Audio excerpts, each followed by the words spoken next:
Good morning, ladies and gentlemen. Bonjour à tous. Welcome to Marseille. Welcome to Palais Faro. And welcome to our celebratory conference for a decade of MSP. And of course, welcome to everybody joining us online. It's a pleasure to have you. Whoa. My clicker's not working.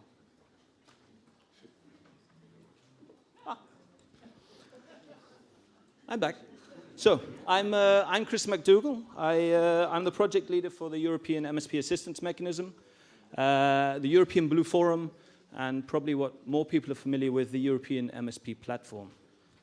And I have the pleasure of welcoming you all this morning. I won't see opening because there are much more important people than I who will be opening the session. A few points of housekeeping. We do have an open Wi-Fi for you to use Slido if your own networks aren't working, so it should be under the name MSP.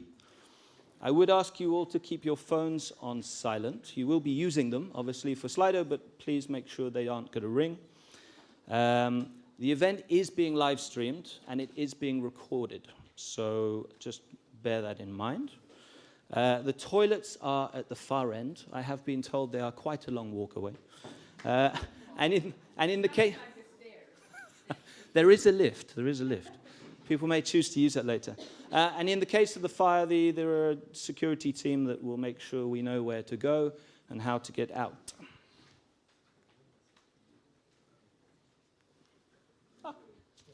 We have a very full agenda. So full that actually it's quite hard to read on the screen. It's largely split into the first half is kind of looking at the achievements of us, the MSP community, the member states, the commission, everybody involved. And the second half is going to really look at what is still to come. We're split into 4 panel sessions, which I hope will be interactive and engaging with all of your participation, with breaks in between for you to recover. This is a celebratory event. So when we finish, we will have a nice cocktail. We'll go downstairs, we'll have a photograph on the steps, and then you will all be free to enjoy a glass of wine and to chat and to catch up with everybody.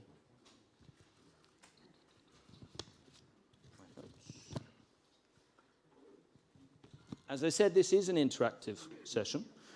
We are looking to you, our audience, to participate, to engage, and to make full use of the Q&A. So just to make sure, as we like to do, all of you are on the Slido. I'm going to encourage you all to scan the code. And we have a couple of icebreaker questions for you. Nothing too complicated.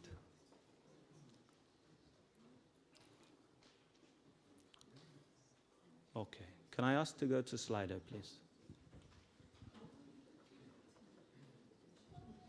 It should pop up again.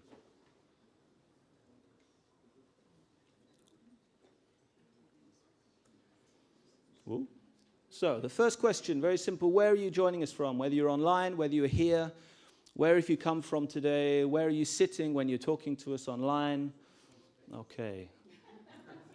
Brest, Italy. Brest looks very familiar. Finland, Epsom. Very welcome to Epsom in the UK. Space. Wow. That would be cool. I now like to imagine that there really is someone up there watching. Fado at the back, fantastic, Montenegro. Okay, so. Everywhere, fabulous. And the next question. Ooh.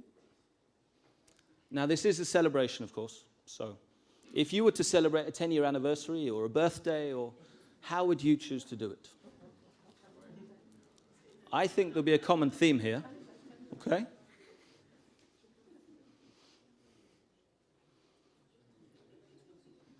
And I'd like to flag that most of these are here. We are here with our friends. We will be having champagne later, and we are at the seaside, and it is sunny. So.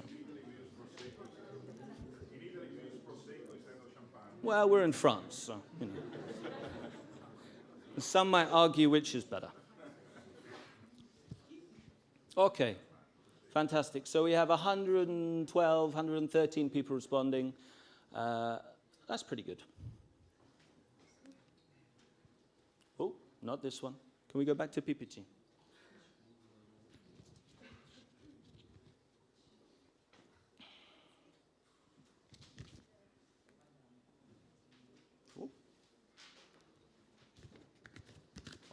I now have the pleasure, anyway, in a moment, to introduce Charlina VITCHEVA, Director-General for Maritime Affairs and Fisheries from the European Commission, who has sent us a little video message.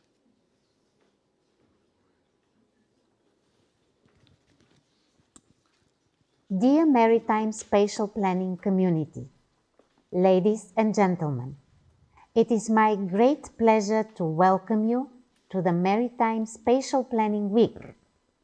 Although it wasn't possible for me to come and meet you in lovely Marseille, I'm still keen to celebrate this significant milestone with you. A decade since the adoption of the European Union Maritime Spatial Planning Directive in 2014.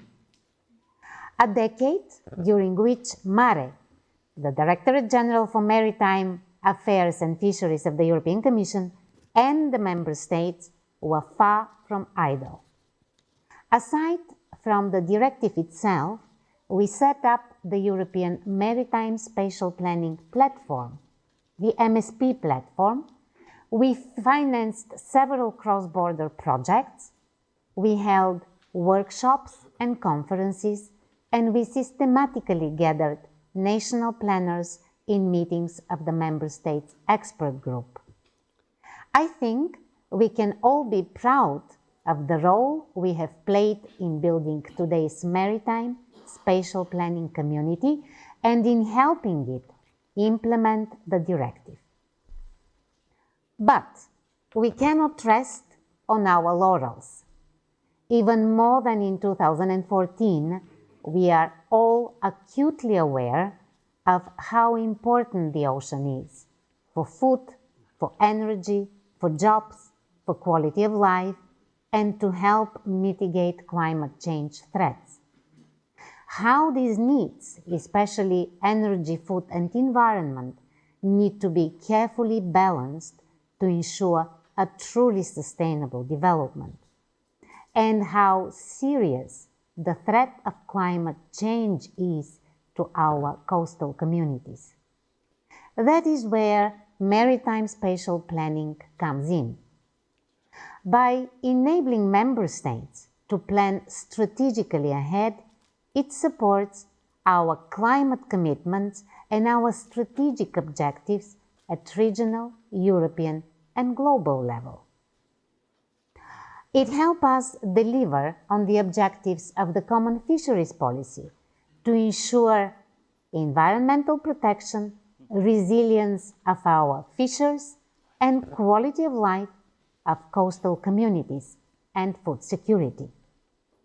Through proper planning, it allows us to develop offshore wind energy, protect marine biodiversity, and let sustainable maritime industries grow in a well-thought-through manner, avoiding sectorial and spatial conflicts and making the best of our maritime space. We aim at enabling not just the coexistence of our fisheries and aquaculture alongside all the other sectors at sea. We are looking now into synergies and multi-use of space by design and developing a truly regenerative blue economy. The conference comes at a very significant moment in time for us as we prepare for the establishment of the new European Commission. President von der Leyen has tasked Commissioner-designate for Fisheries and Ocean, Mr. Kostas Kadis, to propose a European Ocean Pact. The pact will draw upon the stakeholder dialogues within the European Blue Forum and on the fisheries and ocean dialogues that we are now preparing. It will rely on a maritime spatial planning capturing the new realities and challenges at sea. We also hope this conference can give us insightful ideas and recommendations for the future of the ocean. So, I leave you with at least 3 questions. How can we strengthen and enhance our approach to maritime spatial planning? How can we go from a national approach that has some elements for cross-border cooperation to a truly integrated transnational and sea basin approach? And how can we involve coastal communities more? Merci à vous tous for what I'm sure will be a very productive and fruitful exchange.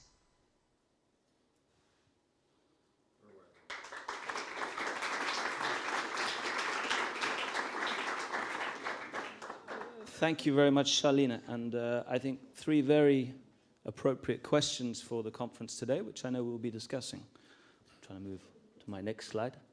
Right. I have great pleasure to welcome Delilah KHUDHAIRY, Director of Maritime Policy and Blue Economy from DG MARE, to provide us some welcoming words. Thank you, Delilah. Thank you very much, Chris. Good morning, bonjour, and a very warm welcome to you all to this special Maritime Spatial Planning Week in beautiful Marseille. I'm so happy to have left the rain in Brussels and to actually be here in wonderful sunshine, as you said. What is the best way to celebrate? Is to celebrate amongst friends with sunshine and good company and discussion. And today's conference is going to deliver upon that, but also the whole week. It is taking place at a very important moment also for us, because we are now preparing for the new mandate of the Commission. So many of the discussions that are taking place today are very important also in terms of our reflections as well for the future. But today also is special because it marks a significant milestone. Many of you have been with the Maritime Spatial Planning even before it became a directive 10 years ago.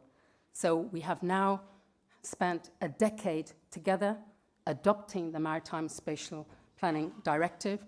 So we have gathered a beautiful MSP community, and in that beauty of our journey together, we have shared a lot of challenges, a lot of achievements, a lot of backwards and forth, but that's what makes things stronger, is when we experience these sort of ups and downs together. And so this week is a special week dedicated to the maritime spatial planning. The week also offers us a unique opportunity because we are gathering today here stakeholders from all sectors. We have civil society with us, we have the public sector, we have the community, we of course have the member states, but we also have the maritime spatial planning community. And we have an important job this week to do. We will be looking at our achievements. We will look at the lessons learned, the experiences, the good practices that we have shared together. But very importantly, you're very well aware of all the different challenges that are being imposed on our ocean. The ocean offers us wonderful opportunities, but at the same time, our various economic activities, especially when you hear, the contributions the ocean needs to make in terms of whether it's energy, whether it's finding the balance between other blue economy sectors and so on. This puts an enormous pressure as well on our ocean. And so this week, and especially today, we also need to reflect on where we have arrived today with the MSP directive, but also what do the future priorities hold for us?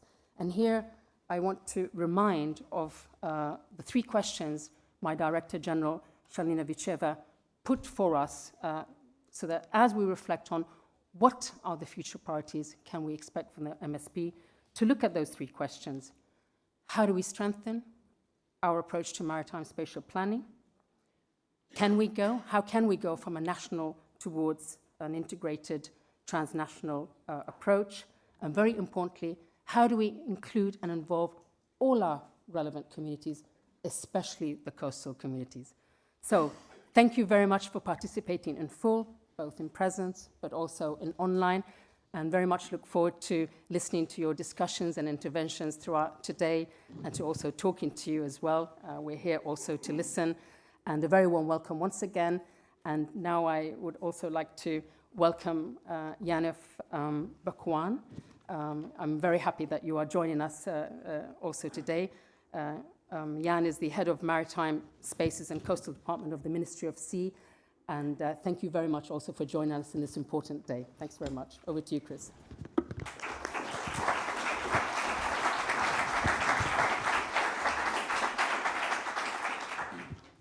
Thank you, Delilah. And as Delilah said, please, Yann BECOUARN, Head of Maritime Spaces and Coastlines Department at the Ministry of Ecological Transition in France. Please, the floor is yours, Yann. Thank you very much.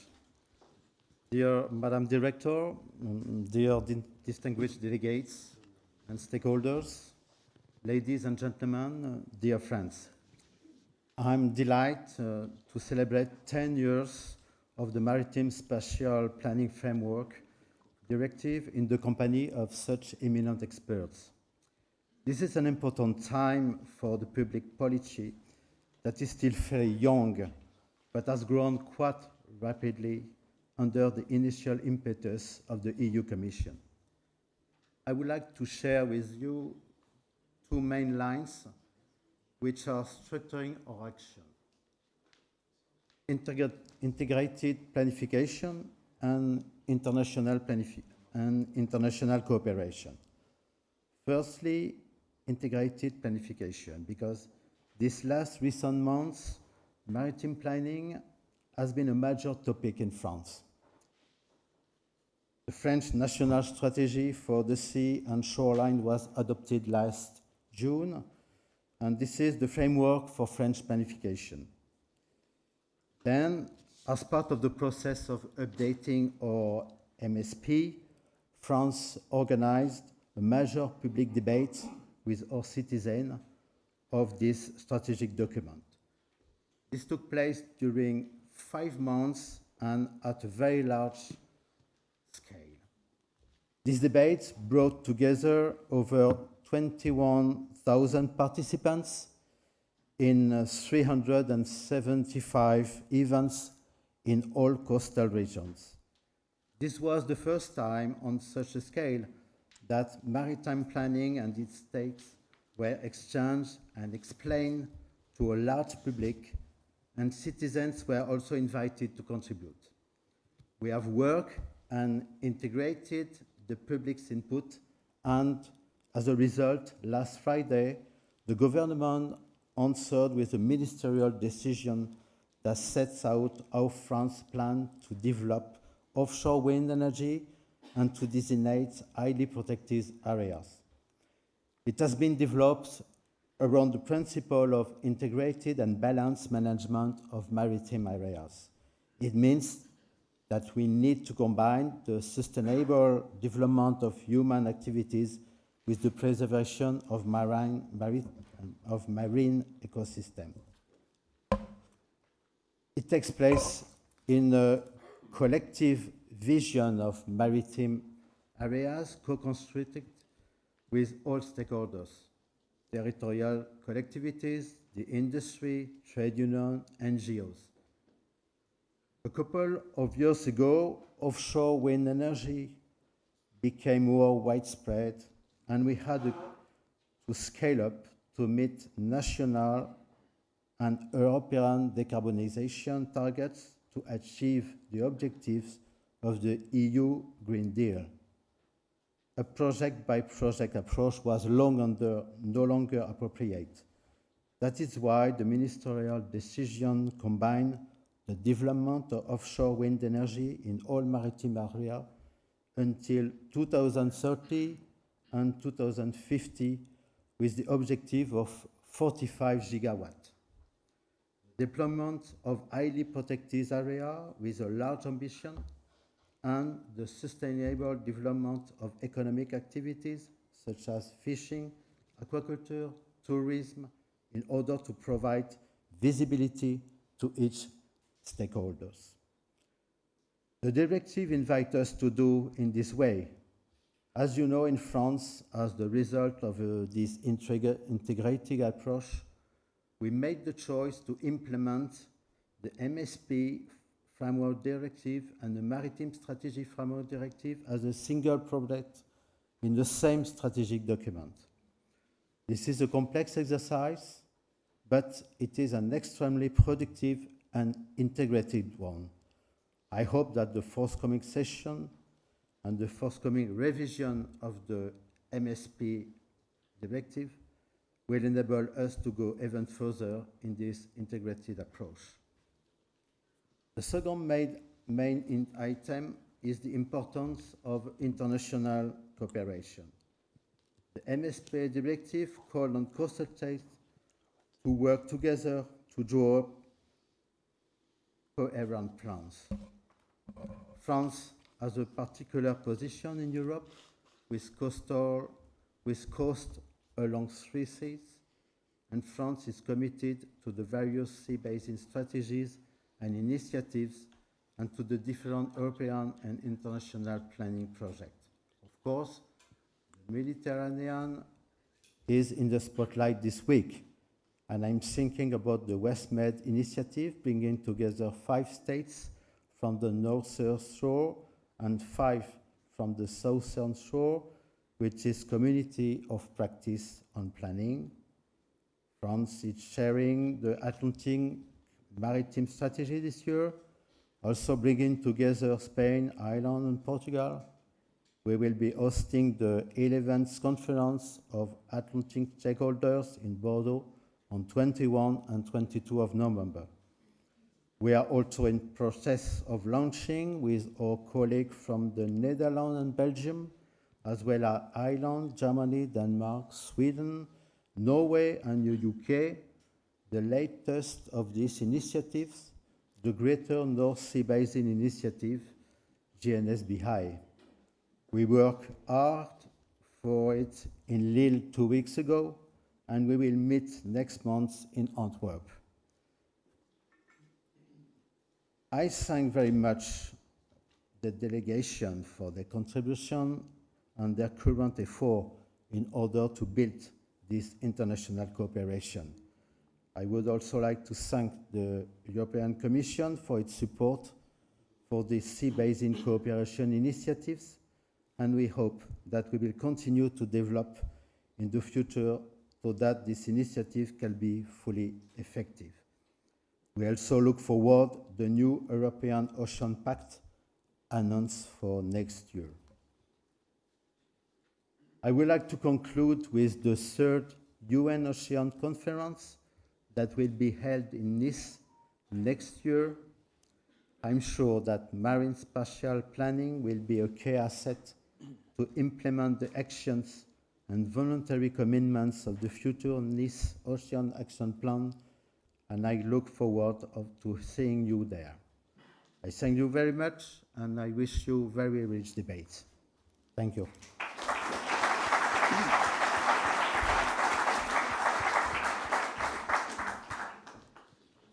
Thank you, Yann, for those gracious words. Just before we move on, I take the chance to remind us that this is part of the wider European MSP Week. So we had 3 separate events yesterday, and we have events running throughout the week, including the MSP Green and Regina final conference, which starts tomorrow afternoon and continues on Thursday. I also highlight that we do have some nice commemorative notebooks downstairs. I think in the excitement of people getting to coffee, not everyone got a chance to grab one. So in the coffee break, make sure you take one. Okay, session 1. Navigating the Waves, a decade of experience with Maritime Spatial Planning Directive. I have great pleasure to invite my panel to the floor. So firstly, I would invite Felix Leinemann, Head of Unit, Blue Economy Sectors, Aquaculture and Maritime Spatial Planning at DG MARE, the Commission. Thank you, Felix. Kyriakos Alioris, Head of Integrated Maritime Policy and Spatial Planning Division, Integrated Maritime Ecosystems Directive at Directorate at Cyprus. Thank you, Isabel There you are, Isabelle Perret, National Coordinator for Integrated Maritime Policy, EU and International Affairs, Ministry Delegate of the Seas and Oceans. We've really got to shorten these titles, please. And Helena Rodriguez, Ocean Policy Officer, WWF European Policy Office. Helena, thank you. This is our esteemed panel, and to set the framework for it all, I invite Ludovic Abspol, Senior Advisor from European Integrated Maritime Policy, North Sea and MSP at the Government of the Netherlands, to provide us some opening remarks. I can't think of anyone more appropriate to give this speech, since Ludovic has been involved in MSP from the very beginning. Ludovic, please. Thank you very much. Bonjour à tous. Let's get started. The title of this session is Navigating the Waves, a decade of experience with European Maritime Spatial Planning, directive as such. When navigating waves, it's essential that you know where you want to go, what you can expect along the way, and what type of boat you want or you need. Port side, starboard. In our case, the direction is forward, future-oriented, and with intermediate port goals along the way. When setting a course for the next waypoint, captain and crew verify location, winds, tides, currents, inventory, and check if the boat or vessel is adequately maintained and ready to set sail before raising the anchor. So let's take on board the sailor's wisdom and specifically ask ourselves if our maritime spatial planning ship and our crew are ready for a new decade. Let's see where we are, and as a community, what we've learned and achieved, and also where we can improve today. Being at the ecosystem-based maritime spatial planning scene since 2010, I hope to be able to give you some insights. Ecosystem-based maritime spatial planning is a politically guided and stakeholder-driven process leading to a plan. MSP looks ahead, addresses human uses, health of marine and coastal ecosystems, and considers relevant land-sea interactions. The national helmsmen take care of transboundary and sea basin coherency, and incorporate effects of climate change and use the best available data and evidence, information if you like, which they transform into management options. Preparing for the MSP voyage, you need to choose or construct a ship to sail with. In 2012, the EU ministers informally came together in Cyprus, in Limassol, for the Blue Growth Agenda, and in their declaration we read, improve planning, transparency for investment and a balanced approach between relevant sectors and stakeholders by deploying maritime spatial planning and integrated coastal zone management in member states and in their cross-border areas to ensure coherence with environmental, societal and economic objectives. This was an ambitious goal at the time, for apart from a few countries like mine, most of the EU member states have never seen an MSP ship in their life, and let alone sailed on one. So during the 2013 and 2014 negotiations I took part in, the idea of coastal zone management was soon traded in for land-sea interactions. A simple and elegant way to navigate between some intertidal and maritime boundaries and the discussions about that, and thus avoiding running aground on the MSP directive in the Council even before setting sail to open seas. For some scientists and MSP practitioners, a whole new innovation to deal with this LSI, land-sea interaction thinking. Sea-land interaction thinking allows for all regions affected to be involved, not only the coastal ones. Le Havre, Rouen, Paris, all of them on the same boat. For well-working maritime spatial planning, governance is essential, in particular for cross-sea basin parts. And apart from new governance structures and getting the proper paperwork done to certify maritime spatial planning in national legislation, it was essential to train the crew in order for national ships to sail. Surprisingly to me, but with great impact, was the Erasmus Mundus Master on Maritime Spatial Planning, organized by the universities of the Azores, Sevilla and Venice. Together with 32 direct-funded EU projects on-the-job training and capacity building for civil servants and stakeholders, we now have many MSP master mariners, regional, global, in scientific policy interface and for implementing maritime spatial planning at home. In 2015, MSP crews and helmsmen throughout Europe had implementing questions. Of course they did. Let me address two. Land-sea interactions once more, and the application of the ecosystem-based approach to MSP. Land-sea interactions, I expected. This was new to everybody and should resolve itself when mapping and talking and discussing and analyzing the relations between land and sea during the MSP process. I think the conference in Malta in 2017 also proved that from a content-based approach we could deal with this. We could deal with the content. From the final conference of the Regina project, tomorrow and the day after, I hope that we learn that on governance we have also booked the needed progress. The persisting question, how to apply an ecosystem-based approach, however, and the precautionary principle in MSP, I'm still baffled. I did not foresee. Is our EU legislation intransparent? Are ocean communities illiterate concerning the acquis? Should we have campaigns on ocean literacy and the EU acquis jointly? I lost count of the number of projects that worked on this question of the ecosystem-based approach to MSP and our goals for clean, healthy, biodiverse, climate resilient and productive European seas, the marine strategy. Stakeholders to drive maritime spatial planning in sometimes unforeseen ways. We all experience that. On the matter of the legal view to the ecosystem-based approach, I like to thank WWF for being a clear beacon and buoy and their 2020 paper on the EU acquis and the functions to ensure ecosystem-based approaches in MSP. I hope this topic is now resolved and that we can move on to urgent other matters. If not, we need to review before sailing on in MSP and perhaps navigate with a song in mind. A song composed by our colleague Yann from Sweden. It's about good environmental status in your heart. Perhaps you can sing it today. Setting sail, where do we go and what do we need? By 2014, political guidance on where to sail with maritime spatial planning was limited. Fortunately, this changed quickly. The UN Sustainable Development Agenda for 2030, including life below water, and the Paris Agreement from 2015 served and still serve as clear targets. The EU Green Deal from 2019 and the policy to make our blue economy truly sustainable for 2021 give further direction. The sectoral, intertwined and increased ambitions of coastal ocean states accelerated maritime spatial planning and drive and inform sea basin strategies.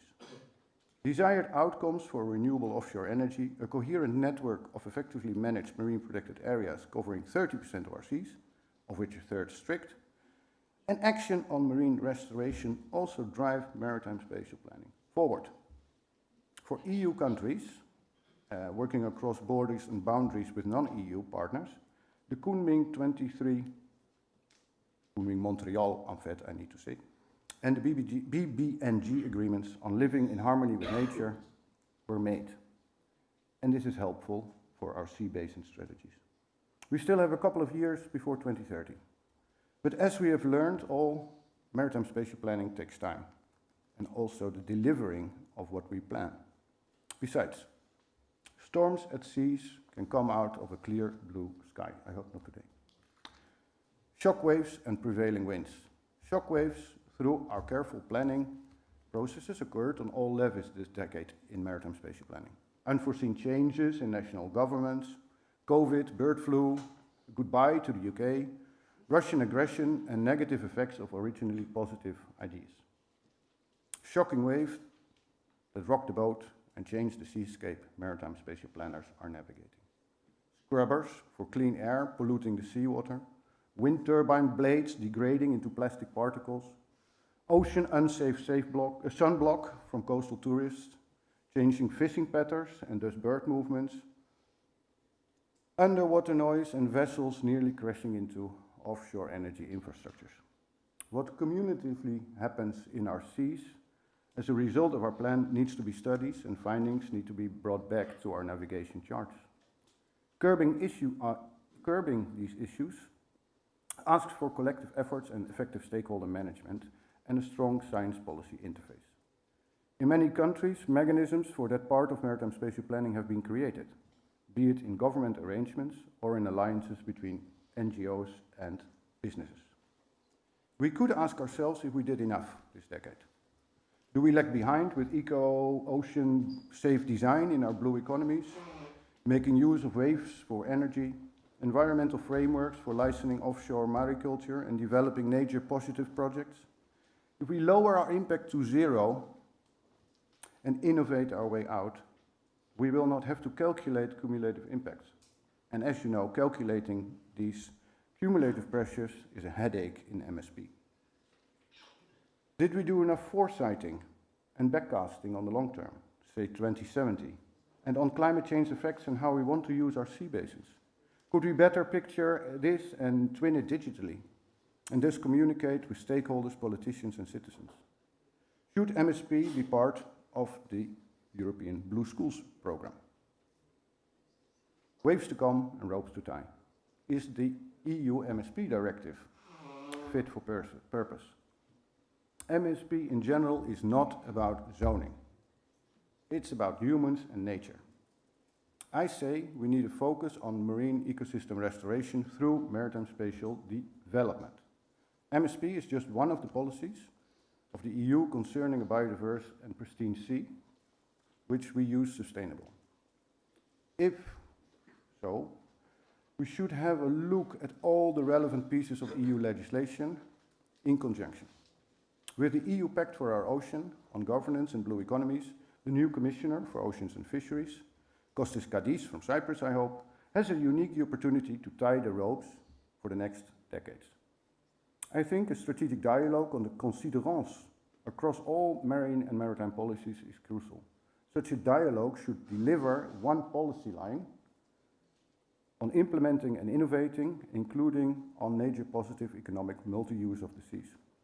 This in turn, this considerance, this line of thinking, could serve as a joint recital for all legislation concerning the sea and be connected with the EU Water Resilience Initiative. We should, I conclude, work to desired outcomes, press the right buttons, adopt a state of mind, a joint state of mind to sail on, innovate and implement, and focus on results, not plans. Results for all involved and the ocean we need. If we need a Galway hooker to get across the waves, we should take one. If we need more and better skilled MSP crew, we should train them. If we need a whale-shaped ocean steamer, we should build them. And if we want sea basin-wide marine and maritime spatial development plans, we can make them. Thank you, merci. Bon courage.